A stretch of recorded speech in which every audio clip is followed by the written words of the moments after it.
trying to do things a little bit different this year in the raised garden. If you watched last year, you knew that we planted a garden and the squirrels and the rabbits came in. They completely devastated everything. And so we raised everything and tried to go that way. It seemed to work. We weren't in the best place. We weren't getting the most amount of sun. I'm not sure this is the best place either yet. We'll find out. But try this racking system to see if this is going to work. But as I'm doing this, I'm continuing to research, and I come across these stackable container systems that stack up on top of one another. You water on the top, and all the water goes all the way down. They've got a place to fertilize on top, and it goes all the way down. The gal that I was watching was talking about soil health and how important soil health was. And she said, You've got to get the proper potting soil. So it's got to have perlites and peat moss and obviously the mulch in there. And so she talked about proper soil. And then she talked about fertilizer. She said, whatever fertilizer you choose to use, make sure you follow the instructions. Too little, you'll starve the plant. Too much, you'll burn it up. Then she talked about watering. She said, when you water, don't just water for the plant itself, but water for the soil health so that all the microbes stay alive, so that the next season you can go and just add some worm castings or mulch on top and keep that soil rejuvenated so that it will last you a lifetime. And so I loved how she talked about soil health. We're going to be in Deuteronomy chapter 5 today.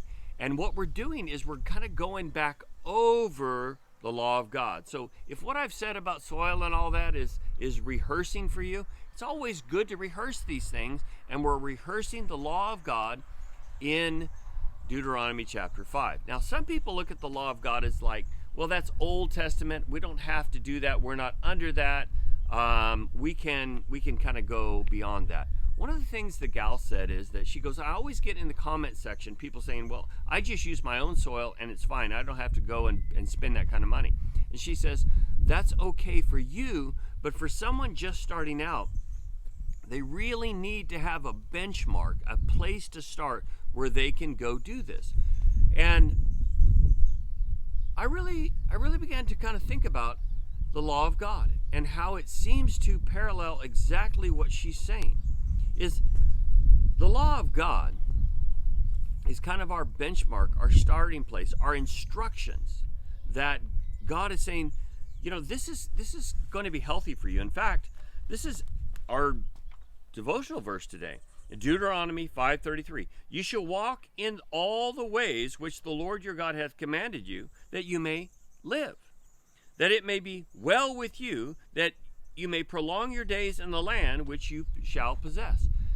Many of us are just looking for God to answer a prayer or get a solution for this season that we're in right now. God, just help me through right here. And we're not looking at the overall soil health of our life. I believe that if we'll follow the law of God, that it will help through our whole life, not just this season, through our whole life. I'll give you an example. Early on, I was instructed that I needed to give the Lord his day.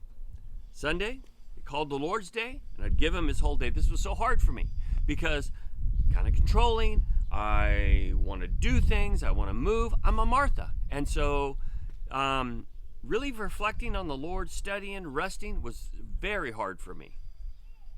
Well, after years of this, what I found is that has really affected my direction in my life, and it's because it's affected my heart.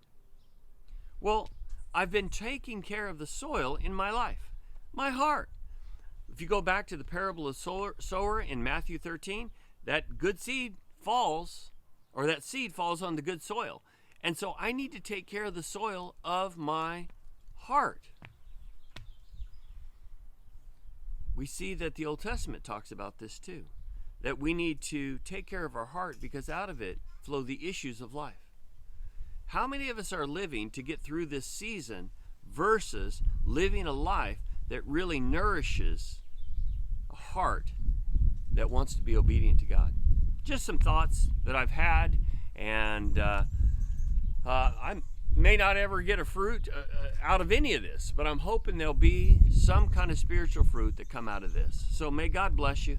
Thank you so much. I appreciate it.